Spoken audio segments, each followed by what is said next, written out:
Coach, Beraka, comment ça va?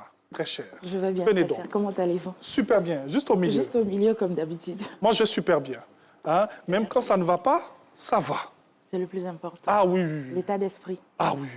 Ça, franchement, je ne m'amuse pas avec. Et c'est bon pour la santé mentale. Positiver, et bien sûr.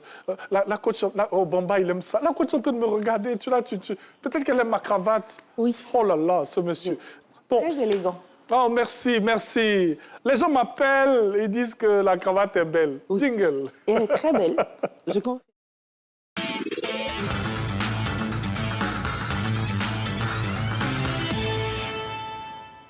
Coach Baraka, avec vous, bien sûr, on parle des réseaux sociaux, l'envers du décor, parce que très souvent, il y a notre santé mentale qui est touchée. C'est important, un tel sujet, coach. C'est très, très important, surtout qu'aujourd'hui, la santé mentale est un sujet d'actualité et c'est devenu un sujet de santé publique. Oui. Et aujourd'hui, il faut mettre en lumière tout ce qui est susceptible d'atteindre en fait cette santé mentale. Quand on parle de santé mentale, on parle de bien-être intérieur, tout ce qui peut soit contribuer à nous apaiser pour que nous soyons la meilleure version de nous-mêmes ou tout ce qui peut nous déstabiliser pour faire de nous une personne vraiment mal dans son être qui ne peut pas être bien perçu ou bien dans la société. Bien sûr, être en harmonie avec soi-même et aussi avec les autres. Sujet tellement important et qu'on le sait et on salue bien sûr ces actions. L'État de Côte d'Ivoire, à travers le ministère de la Santé, a mis en place bien sûr ce programme national de santé mentale pour vraiment toucher ce sujet. Et je pense que je vais enlever ça. Hein. En fait, j'ai de petites oreilles, donc ça me fatigue. Alors, on va aller avec le cas 1. Inès a 16 ans. La course au like sur les réseaux. Inès passe des heures sur TikTok et Instagram. Elle supprime ses photos. Si elle n'obtient pas assez de likes, elle se compare constamment aux influenceuses et dit se sentir moche et inutile. Question. Les réseaux sociaux peuvent-ils affecter l'estime de soi chez les adolescents et comment repérer, bien sûr, une dépendance au like? Très, très belle question. Oui. Tout à fait. Les réseaux sociaux aujourd'hui, tous les adolescents aujourd'hui, les réseaux sociaux sont devenus une unité de mesure pour eux, de parce qu'ils observent auprès des personnes auxquelles ils veulent s'identifier. Donc aujourd'hui, chaque parent doit essayer de pouvoir transmettre des valeurs à l'enfant, à leurs enfants, à travers, en fait, des images qu'ils peuvent voir sur les réseaux sociaux aussi. Parce que, vu qu'il y a une sorte d'addiction qui se prononce de plus en plus auprès des adolescents sur les réseaux sociaux, autant trouver des modèles qui peuvent aussi les influencer. Ça, c'est un point. Et le deuxième point, ça ne peut pas se soustraire au travail du parent, qui est de parler, de communiquer, d'échanger avec l'enfant pour lui dire que pour lui montrer l'envers du décor des réseaux sociaux, mais lui dire que sa valeur ne peut dépendre d'un like. Et ça, c'est juste une question d'appréciation qui peut être bien perçue pour quelqu'un ou pas. Bien sûr. Donc, en résumé, protéger son enfant en lui inculquant des valeurs, mais aussi en parlant à son enfant, en lui montrant qu'il a de la valeur. Bien sûr. Il y a une dernière question sur ce sujet 1. Quel rôle doivent jouer les parents et l'école? Donc, on l'a plus ou moins dit, c'est vraiment montrer le droit chemin aux enfants. Oui, montrer le droit chemin, mais utiliser aussi, en fait, la même arme que sur les réseaux. Montrer des images aussi positives, parce qu'il n'y a pas que d'images négatives, en fait, sur les réseaux. Et l'école? L'école, c'est d'utiliser aussi, c'est de montrer l'utilisation aussi des réseaux sociaux pour dire que ça peut vous permettre de devenir la meilleure version de vous, d'apprendre quelque chose en dehors de votre cellule familiale. Il n'y a pas que la rigolade, mais il y a aussi quelque chose qu'on peut apprendre dès les réseaux sociaux. Oui, comme joindre l'utile à l'agréable. Exactement. Alors, deuxième cas, ma coach. Kevin, 22 ans, le sommeil sacrifié. Kevin dort avec son téléphone. Il se couche tard à cause des vidéos et se réveille fatigué, irritable et déconcentré. Ses résultats scolaires chutent. Question, quel lien entre l'usage excessif des écrans et troubles du sommeil? pour commencer. Première question. Oui. Le lien, il est clair. Je pense que 90% de la population aujourd'hui souffre de ça. Ouais. C'est-à-dire que juste avant d'aller dormir, on se dit non, juste une dernière vidéo. Et puis, on se rend compte qu'il est minuit, 1h du matin. On a fait 18 000 vidéos. Exactement. Donc, le lien, c'est que pour notre santé mentale, nous avons besoin de dormir. Donc, si nous ne dormons pas, cela aura une répercussion sur le lendemain. Donc, le lendemain, on ne sera pas, en tout cas, au rendez-vous, au plein de notre forme, comme nous le voulons. Donc aujourd'hui, les réseaux sociaux mal contrôlés peuvent impacter la qualité de notre santé mentale à travers un mauvais sommeil, à travers un sommeil non rattrapé parce que nous avons besoin au minimum de 8 heures de sommeil, en tout cas selon une tranche d'âge, mais moi je pense qu'on doit l'élargir à tout le monde, 8 heures de sommeil au moins. Or, quand nous dormons, nos cellules se renouvellent, mais aussi nos neurones aussi prennent une pause pour que tout l'organisme aussi fasse son travail, nos organes vitaux fassent leur travail. Donc aujourd'hui, si nous voulons en tout cas veiller à la qualité de notre santé mentale, nous devons veiller à quelle heure nous posons notre téléphone et à quelle heure aussi nous le prenons au réveil. Bien sûr, oui. Ouais. Bon, ça, c'est nous, hein, nous les adultes. C'est vrai que ce n'est pas du tout évident pour nous, les adultes. Les enfants, il faut définir aussi les heures. Hein. Déjà, on revient sur la question du téléphone portable. Hein. À quel âge il faut donner un téléphone portable? On en parle seulement et tout parce que c'est un sujet très important. Il faut définir quand même les heures lorsqu'on a le téléphone portable. Quelle heure, par exemple, ma coach, dans la pratique? Dans la pratique, l'idéal, parce qu'aussi, il ne faudrait pas oublier que ça peut servir, en fait. Le téléphone peut servir à l'enfant. Donc, on ne peut pas sortir, en fait, de l'évolution du moment. Cela dit, on peut contrôler à travers des heures bien définies. Par exemple, on peut utiliser le téléphone pour faire des recherches, pour faire des travaux de l'école. Par contre, pour ce qui va être de la distraction, ça doit être contrôlé. C'est-à-dire 1 heure, maximum 2 heures. Et selon l'âge, les préados, vraiment, moi, je ne conseille pas personnellement. Et pour les ados, ça sera de veiller à ce qu'il n'ait pas le téléphone dans leur chambre. Par exemple, avant d'aller au lit, c'est de leur demander de poser le téléphone au salon, bien de récupérer le téléphone pendant les jours de l'école. Et en tout cas, aujourd'hui, il y a des applications où il y a la surveillance, il y a le contrôle parental qu'on peut, pour gérer en fait l'utilisation du téléphone par l'enfant. Donc aujourd'hui, le parent, en fait, doit lui-même mettre en place une stratégie qu'il pense être adaptée pour son enfant. Parce qu'il y a des enfants aussi qui en font un très bon usage. Bien sûr. Donc aujourd'hui, il ne faudrait pas qu'on perde de vue ce côté aussi. Oui, c'est clair. Voilà. C'est bien parce que moi, hier, j'ai vu l'exemple. Hein, je suis allé rendre visite à ma sœur aînée. Sa fille était avait le téléphone de son père et elle était en train de faire des recherches. Elle faisait des recherches et tout. Elle a travaillé un peu avec le téléphone de son père jusqu'à ce que le téléphone se décharge. Donc, comme pour dire qu'il y a certains enfants qui peuvent utiliser quand même pour faire des choses importantes. Pas seulement jouer des jeux. Et ça s'inculque aussi. Ben oui. Ça s'inculque. Parce qu'il ne faudrait pas qu'on perde de vue notre rôle de parent qui est aussi de montrer, même quand quelque chose fait peur, mais de montrer l'avantage. Parce que les réseaux sociaux, il n'y a pas que du mauvais. C'est l'usage qu'on en fait qui est mauvais. Qui est mauvais. Bien sûr. Merci, ma coach. Une autre question sur, bien sûr, ce deuxième cas, et on va poursuivre.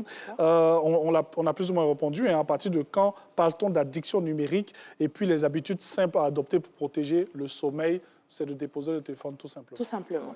Parce qu'on parle aussi d'ondes. Hein. Lorsqu'on a le téléphone à côté, on n'arrive pas à bien dormir. Voilà. Je suis un peu coach aussi quelque part, donc je prends des cours hors antenne. Alors, 4-3, ma coach. Aïssata, 29 ans, comparaison permanente et anxiété. Aïssata compare sa vie à celle qu'on voit en ligne, voyage, réussite, couple, parfait. Elle se sent en retard dans sa vie et développe une anxiété chronique. Question, pourquoi la comparaison sur les réseaux sociaux est-elle si destructrice? Je peux voir la caméra. Je fixe quelle caméra? Bon, alors, nous devons une bonne fois pour toutes savoir que quand nous regardons la vie de personnes sur les réseaux sociaux, c'est des séquences filtrées par elles. C'est des jolis pans qu'elles montrent. Donc, on ne peut pas comparer sans avoir tous les éléments qui peuvent nous permettre une comparaison. Par exemple, avant de passer à l'antenne, nous sommes maquillés, mais en dehors, on se démaquille. Oui. Donc, aujourd'hui, nous devons comprendre que nous ne pouvons en aucun cas nous comparer au point de mettre à mal notre santé mentale sous le prétexte que je vois quelqu'un qui est très bien habillé par rapport à moi. Mais c'est pour prendre cette photo, c'est pour créer ce contenu que la personne ou cet influenceur s'est mis dans cette disposition pour pouvoir partager son contenu. Parce que s'il n'était pas dans de bonnes conditions, en tout cas s'il n'était pas attrayant physiquement, je ne pense pas que cela retienne ton attention pour que la personne en soit là, pour le regarder, pour l'admirer, pour l'apprécier. Donc, on ne peut pas se comparer parce qu'on n'a pas les mêmes éléments pour pouvoir apprécier la situation. Donc, et une fois de plus, la comparaison, c'est uniquement avec soi-même. On se compare pour pouvoir être meilleur soi-même, pas par rapport à quelqu'un, parce qu'on ne connaît pas le vécu, les histoires des uns et des autres. Et pour votre santé mentale, lorsque vous avez le sentiment que vous vous comparez à quelqu'un, c'est quelque chose qui, en quelque sorte, chaque fois que vous regardez une vidéo, posez-vous la question, est-ce que je me compare à cette personne pour pouvoir devenir comme la personne? Et est-ce que ce devenir-là, c'est quelque chose qui m'est profitable? Est-ce que c'est quelque chose qui me permet d'évoluer? Est-ce que c'est quelque chose qui me permet de devenir la meilleure version de moi-même, pour moi-même, pas pour le regard des autres? Si c'est dans cette optique, alors je veux m'améliorer pour le regard des autres. Mais si je veux m'améliorer pour atteindre cet objectif, pour devenir la meilleure version de moi-même, mais indubitablement, je dois switcher, sinon quitter en fait cette vidéo. Donc chaque fois que vous êtes face à ces situations, quand vous allez sur les réseaux et que vous êtes dans une démarche de comparaison, posez-vous la question, est-ce que cela m'est bénéfique ou pas? Si cela ne vous est pas bénéfique, ça veut dire que vous devez vous désabonner, ça veut dire que vous devez passer à autre chose, ça veut dire que vous devez chercher quelque chose qui va vous nourrir. Parce que n'oublions pas, ce qui nous nourrit, c'est ce qui nous fait, malgré notre bonne intention. Donc si nous avons tendance à regarder des choses qui nous mettent à mal, mais bien sûr que nous allons être angoissés, nous allons être apeurés, et cela va s'amplifier, cela va devenir anxiogène pour nous.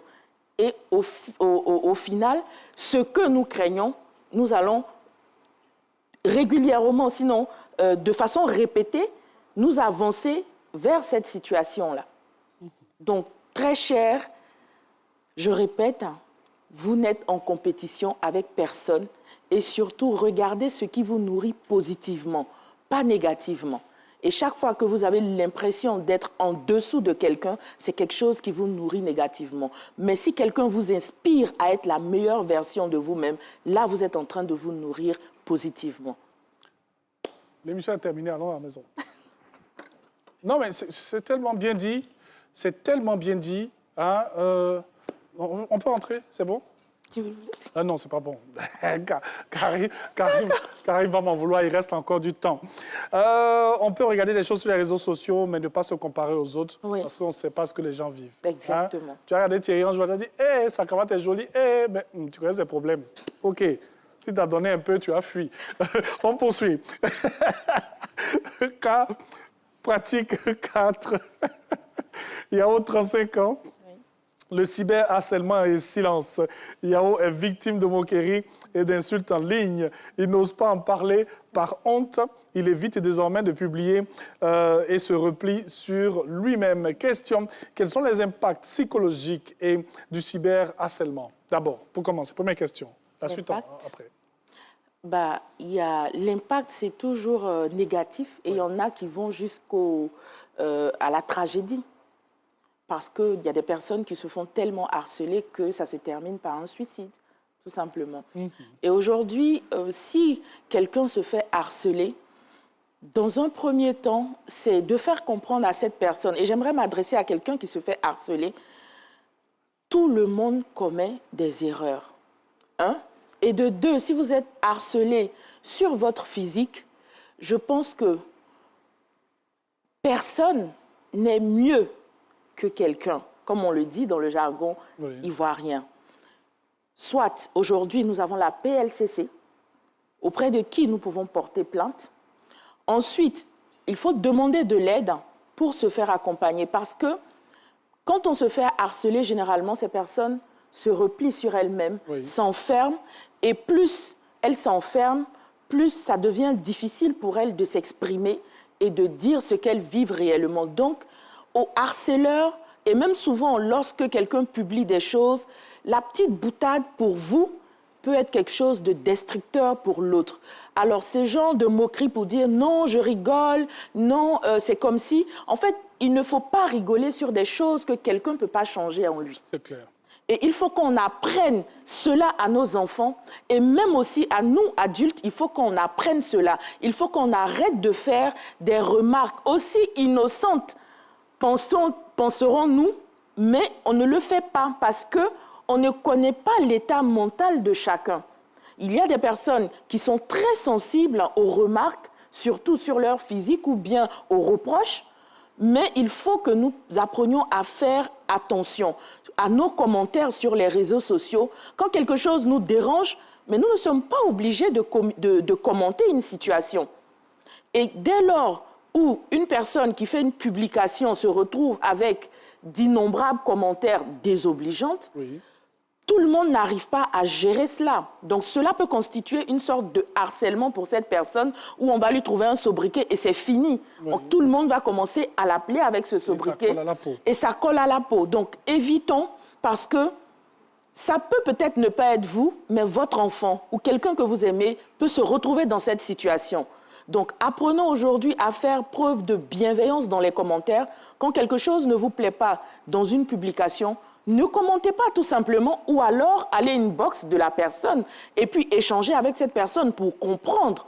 Mais évitons au maximum de mettre à mal les personnes, surtout les jeunes et aussi les femmes, avec des commentaires, enfin de mettre à mal avec des commentaires très désobligeants et qui tendent même à les harceler parce que les personnes harcelées vivent vraiment un véritable calvaire et juste à partir d'un commentaire, vous pouvez conduire quelqu'un au suicide. Je ne pense pas que ce soit votre intention en faisant un commentaire, peut-être pour vous qui n'est rien que juste pour rigoler, mais ça peut être la porte ouverte pour une tombe pour quelqu'un. Bien sûr.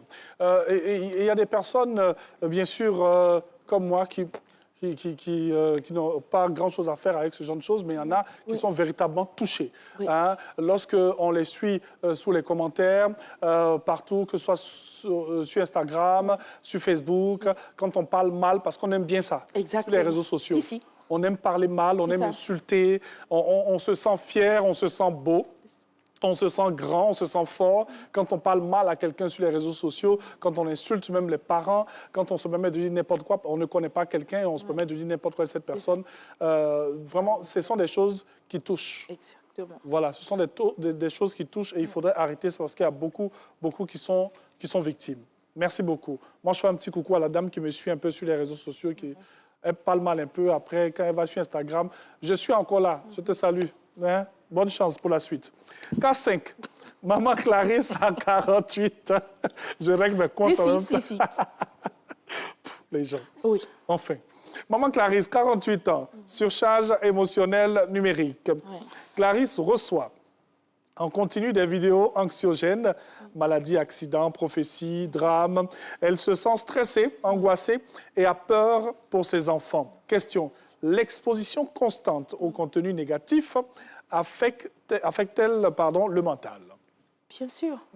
Et aujourd'hui, l'addiction aux réseaux sociaux est considérée aujourd'hui pratiquement comme l'addiction à l'alcool, à la drogue. Parce que je vois bien que quelque chose que je regarde qui me met à mal, qu'est-ce qui m'oblige encore de revenir encore écouter? Qu'est-ce qui m'oblige à revenir? Mais pourquoi on n'arrive pas à se déconnecter? Parce qu'il y a une addiction quelque part. Oui. Et donc, corriger cette addiction, puisqu'on ne peut pas l'arrêter d'une fois, c'est de se demander qu'est-ce qui me fait du bien. Par exemple, à côté des prophéties, il y a quand même des adorations. Il y a quand même des choses qui nous font du bien. Oui. Donc, remplacer cela par ce qui nous fait du bien. Aujourd'hui, il faut qu'on apprenne, malgré l'addiction, à faire le choix de ce que nous regardons. Parce que dès lors, et chaque fois, une fois de plus encore, quand je scrolle, que j'arrive sur quelque chose et que je sens que ça m'angoisse, je me pose la question, est-ce que cette angoisse me fait du bien? Si ça ne me fait pas du bien, normalement, naturellement et automatiquement, je dois sortir de là. Parce que plus je reste, plus je m'attache et plus je renforce cette peur que cette vidéo ou ce texte me transmet. Oui. Donc nous devons apprendre, malgré l'addiction, à essayer de dire, puisque je ne peux pas laisser le téléphone, autant regarder ce qui m'apporte la paix dans un premier temps, et puis au fur et à mesure, ressortir doucement, doucement, comme on le dit. Merci beaucoup. C'est moi. Ma coach, on va venir là.